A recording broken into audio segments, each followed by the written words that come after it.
Sup, guys? The one good thing about not having any plays yesterday is you don't get any losses. So that's good, I guess. We move on to today, Friday baseball card. I got two plays today. I think I'm just going to talk about these two plays. I don't know if I'm going to mess around with anything else. They're both actually totals, even though usually on a Friday when you have series transitioning over into new series, you get situations where you can play more sides than anything else, but that's not what's happening here. I don't really like any of the sides that I see on the card today. There are some teams that are returning home from road trips, some long distance road trips. I would not want to be on any of those teams that are returning home from road trips.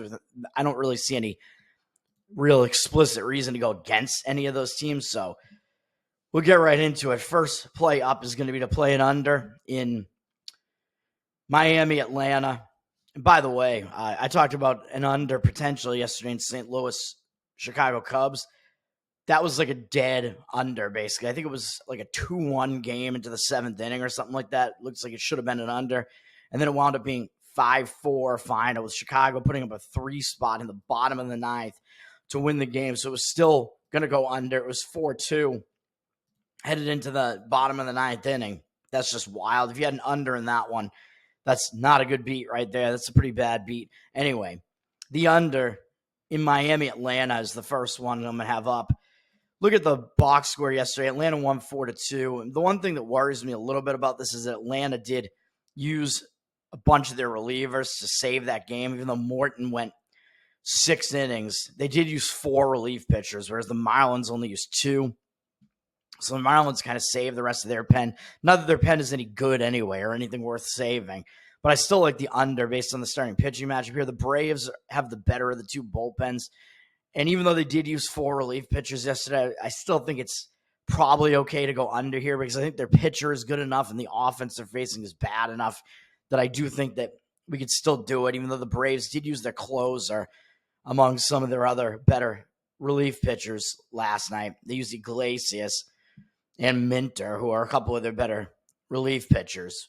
But I still like the starting pitching matchup here in this one as far as how conducive it is to an under. On the Miami side, you don't even have their starter listed yet on ESPN, but we know that it is going to be Valente Belotso. And I would make sure, just when you play this, just make sure it's one of those bets where the starting pitching matchup has to be what it is slated at on the card. Otherwise, the bet will push. You want that because if you take the bet and the book is saying that the bet counts regardless of whether or not the starting pitching matchup changes, that's not what you want because obviously the starting pitching matchup has factors in huge to what you're betting here. So you want to make sure that I think most books will do that now, though, will allow the bet to push if the starting pitching matchup does not wind up being what it is slated at when you make that bet. You just say these pitchers must start, which I think is typically the case now. Anyway, Valente Belotso is actually pitching for Miami here as it is slated right now, at least. So you want to make sure that he is pitching because this is dependent on both starting pitchers never having been seen before by the opposing hitters. That's the whole thing. You got 2 young starting pitchers, which I think means you're getting value on it under here. You can actually get this game under 9.5 right now, and that is a great number in my opinion in this game. 7 and 9 key numbers in baseball. If you can get under 9.5, including that hook with the half run there, and you can get it straight up at -110, that seems really good to me. I don't see why not. That's like a crazy high total in my opinion, even though the Braves do have a good offense. I don't see any percentages on this yet either on pregame because they don't even have Belotso listed as a starter yet either. So I can't really gauge where the public is. I would imagine the public is probably still coming in on an over here just because it is the Braves and they play overs in Braves games because their offense is good and because they don't know who either of these starting pitchers is. So they think, oh, these pitchers probably suck. So we're probably going to go with an over, right? But this just seems pretty extreme. I mean, the odds makers, I would think, would have to know that these pitchers are pretty decent young pitchers, and it seems like they're not factoring it into the line much. And on one side, Miami, I mean, their offense can't really do much either. So this is kind of crazy to see this number. And maybe I'm just completely wrong. I mean, my bets have all been in the tank recently, so it is certainly possible that I'm just reading this completely wrong. But this is sort of like bread and butter for me as my camera continues to not focus. Bread and butter for me. We have these two young pitchers who have never been seen before by the opposing hitters. As I always say, that tends to be an advantage for that young pitcher early on because the hitters have to adjust and have to figure out who this pitcher is and what they're throwing. And if they have good stuff that can fool hitters, they have a little bit of an added edge there the first couple times they're facing these hitters as the hitters are trying to figure them out. So I do think that's all good. Pelotzo, we only have 2 starts out of him in his major league career so far. He's a 24-year-old. Both of his starts, he went 5 innings. He went 72 pitches in a 5-inning, no-run performance against Kansas City, only allowing 2 hits, no walks, and 2 strikeouts in his major league debut. So not a lot of strikeouts, but the rest of that start does look pretty good. So that was a pretty good start for him. For a major league debut, that's not bad. Then he faced the Red Sox at home. Kansas City was actually on the road, and Kansas City's a good home team too. He faced the Red Sox, who can hit a little bit, and he did mediocre in that start. I would say he went 5 innings again. They ramped him up, and he threw 98 pitches in his second major league start. So that tells me that Miami really has nothing to lose at this point. So they're like, yeah, you're one of our young prospects, basically. Let's unleash this guy. Let's just let him go. He gave up 7 hits, 5 earned runs in that game, 1 home run, 1 walk, and 8 strikeouts, though. So his strikeout rate was way higher in that game.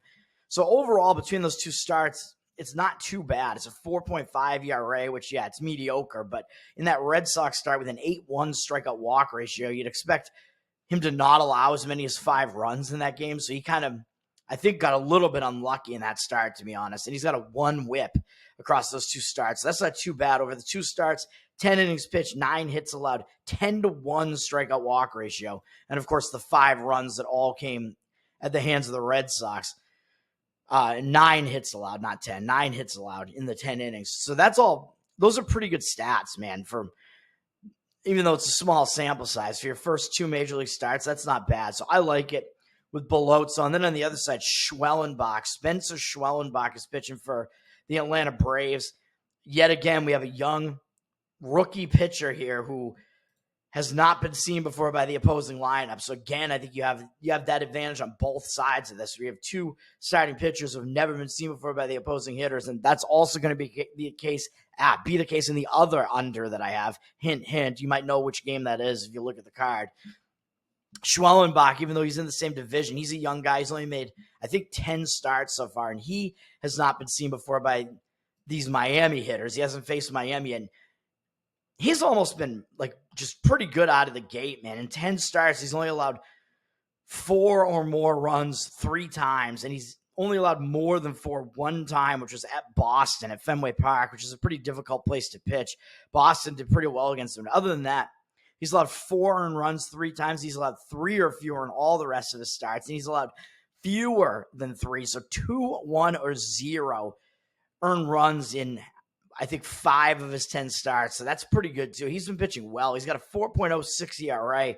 So, again, both of these pitchers have pretty mediocre-looking ERAs. So that's probably going to keep the public from wanting to come in and playing an under in this game. They're not really going to want to do that. But I think the ERAs are a little bit misleading as far as looking at the other stats. These guys have good strikeout walk ratios. It's pretty good. They have good whips. Schwellenbach's whip is 1.06. So that indicates that his ERA is higher than it should be. And he hasn't really had that many games where he's allowed that many runs either. So I like that. He's gotten more than 5 innings in each of his last 4 starts, alternating 6 and 7 innings in each of them, facing a couple of good offenses in there too. In Phillies, San Diego, the Mets, he's pitched well against a bunch of good offenses recently. So that's good too. He did throw a couple of 5-inning games, but since June 12th, he's only gone exactly 5 innings twice, and he's got more than 5 innings in his other 6 starts. So that's pretty good. So he's gone at least 6 in the other 6. That's pretty good. He's been pretty consistent in going 6 or 7 innings in these starts. They're letting him throw 80, 90 pitches now in the 80s and 90s. So they're unleashing him a bit. So the Braves like what they see out of him. They're letting him go. That's all good.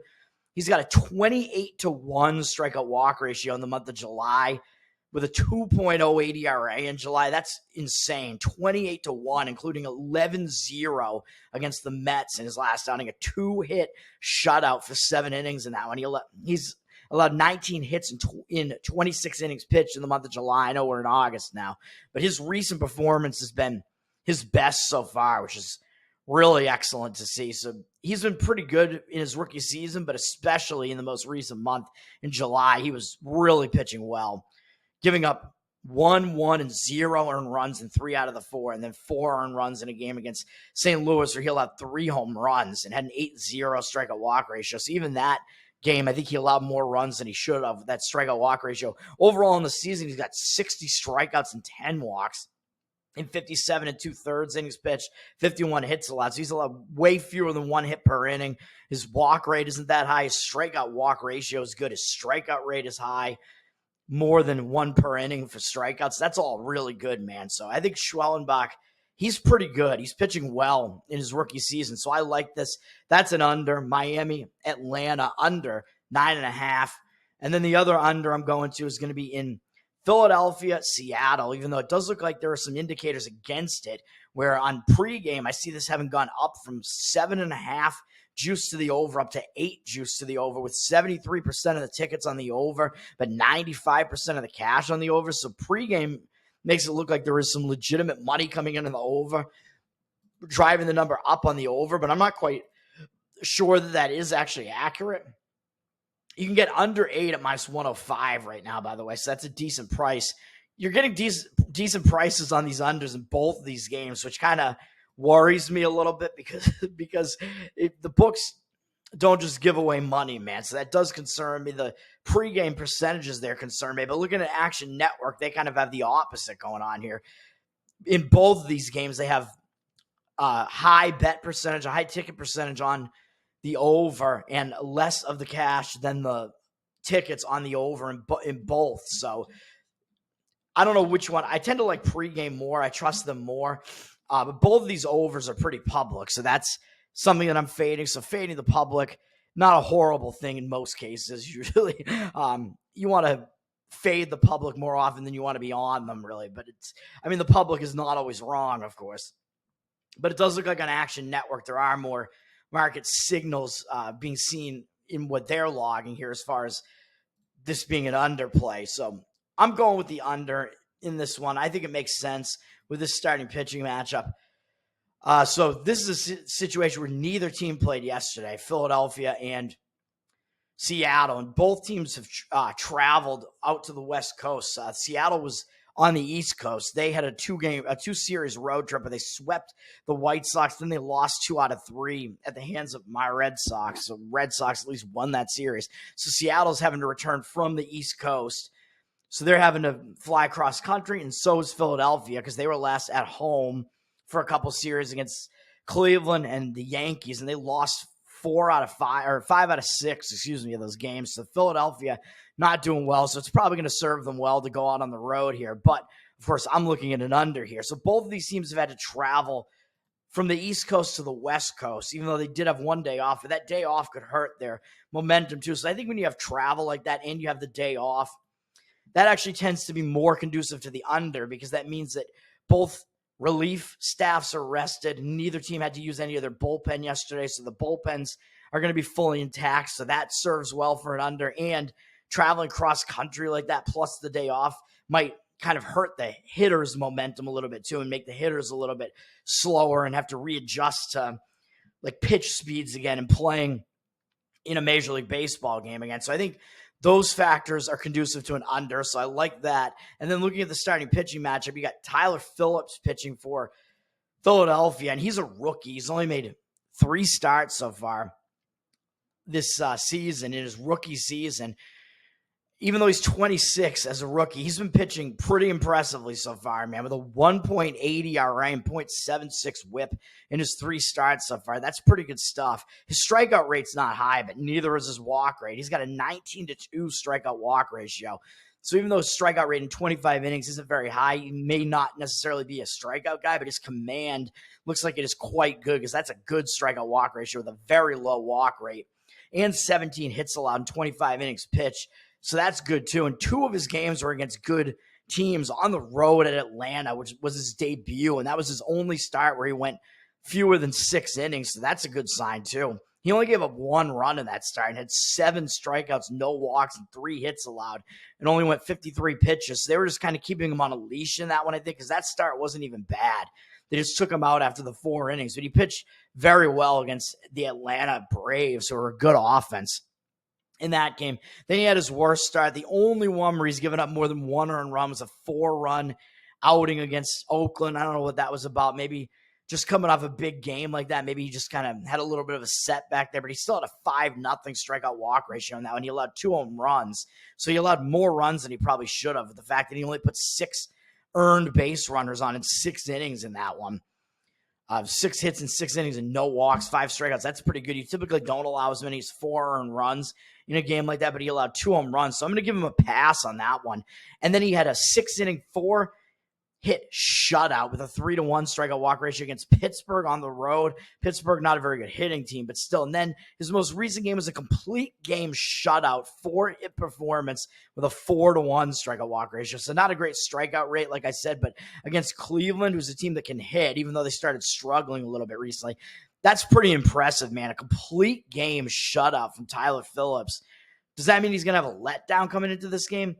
I hope not. I mean, Seattle's a good team, so I think they're going to be focused on this series because it is a big series. And I think Philly's just going to be ultimately focused because they're coming off a couple of ugly series, man. They just got swept by the Yankees, and they lost 5 out of their last 6 games. So I think it's going to serve them well to go out on the road, get away from home, get away from that loss streak. I think that's actually going to help them. I do think Phillips should be focused on the Seattle team. And Seattle's offense isn't really that great either. So I like that for Phillips. And then, of course, Phillips, I mean, he only has 4 starts, I guess. I just mentioned all of them. Or maybe it was 3, and maybe the Atlanta game was actually a relief appearance. Maybe that's what it was, because it's not listed as a start. So even though he went 4 innings in that one, and then they took him out, and he pitched pretty well, maybe he came in relief in that game, actually. So my mistake if that's the case. I think maybe it is actually the case. Maybe he had a relief appearance in that one. But, of course, Seattle's never faced him before because he's only faced 4 teams in Major League Baseball before, and Seattle's not one of them. And the other thing about this is a pitcher-friendly park, man. You're out in Safeco Field in Seattle or whatever it's called now. This is a pitcher-friendly environment, too, so that helps an under as well. So there are a lot of factors coming in for the under in this one, and I like it. And then, of course, like I was saying, Phillips has never been seen before by the opposing hitters. Like I just said with the other game, that tends to be an advantage to the starting pitcher, so that's good. So I like that as the hitters have to adjust to these young pitchers that they haven't seen before. Phillips has been pitching well. So that's good. Then on the other side, you got Brian Wu. The one thing I don't like about this is that Brian Wu, he's not been pitching well as of late, but he also has been dealing with some injuries. So it does scare me a little bit that since June 19th, he's gone 4 innings, 3 innings, 3 1/3, 5 2/3, and then 4. So he's only gone more than 4 innings in 1 of 5 starts. That scares me a little bit. And one of them was against Cleveland, who's a decent offense, and Houston is a decent offense. That was the one where he went 5 2/3, and he only gave up 2 earned runs in that one.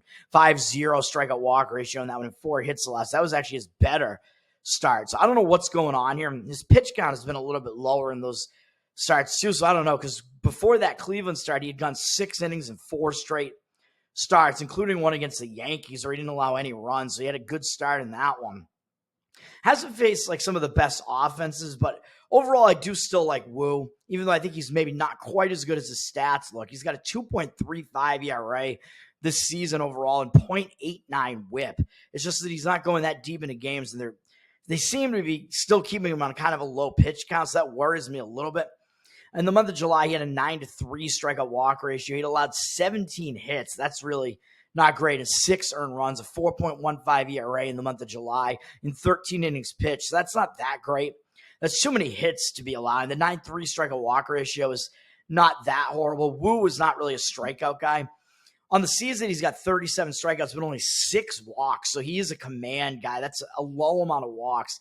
And he's allowed 42 hits in 53 2/3 innings. So he hasn't allowed very many hits either. It's way fewer than 1 hit per inning. And he's not putting a lot of men on base via the walk either. He's just not racking up a ton of strikeouts because that's not what he does. But overall in the season, his command has been good. So I kind of expect him to return to form.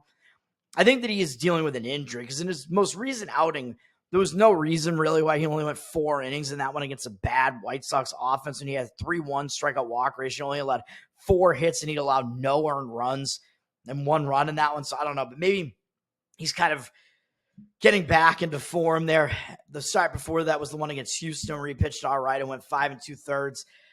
I still think he's good overall, man. I like his stats overall. And then we got to look at his numbers against the Philadelphia Phillies, of course.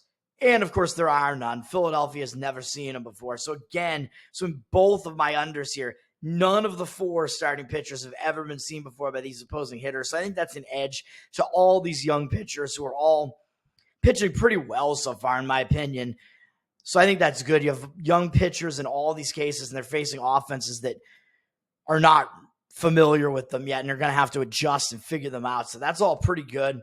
So I like all of that, man. Wu is the one that actually kind of worries me the most based on his recent performances, just in the fact that he hasn't gone deep into those games. So he still hasn't really been allowing that many runs in those outings. And he was day-to-day, so he was dealing with a little bit of an injury there coming off that White Sox game. So I think hopefully he'll be ready to go, and he'll be starting to round back into form. Because Wu, I mean, this is not his rookie season. He's the only one of these pitchers who's not a rookie. And last season, he had a good season as well with similar numbers. He actually had a higher strikeout rate last year with more than 9 strikeouts per 9 innings, more than one strikeout per inning last year. So that was good too. So his strikeout rate was actually higher. So we could see that maybe move back to what it was last year. And he allowed a similar amount of hits, way fewer than 1 per inning. His walk number was a bit high, to be honest. But other than that, again, like last year, he had pretty decent numbers for a rookie. Last year, his ERA was in the lowish 4s, which isn't too bad, and a whip in the low 1.2s. Also not horrible, even though I like to see a little bit higher. His walk number has gone way down this season, even though his strikeout number has gone down. We'll see what we can get out of him, but overall, he's been a pretty good pitcher in his young career so far. He's only a 24-year-old. So that's going to do it for me, man. Those 2 plays are under in Miami, Atlanta, under 9.5, which you can get at -110 right now, which is wild. And then under 8 in Philadelphia, Seattle, which you can get at under 8 -105, I think, something like that. So that's going to do it for me, man. And it's possible the public is coming in on overs in this one just because they like those NL East teams, Atlanta in one game and Philadelphia in the other. Both are teams that can hit, and maybe because they like Seattle and Philadelphia's records. But Seattle has a really good starting pitcher rotation and not a very good offense. And Miami, of course, does not have a good offense. So one of the 2 offenses in each of these games isn't a very good offense either. So that's going to do it for me, man. Let's get back to it. Let's start the weekend right. Let's have a good Friday. Peace.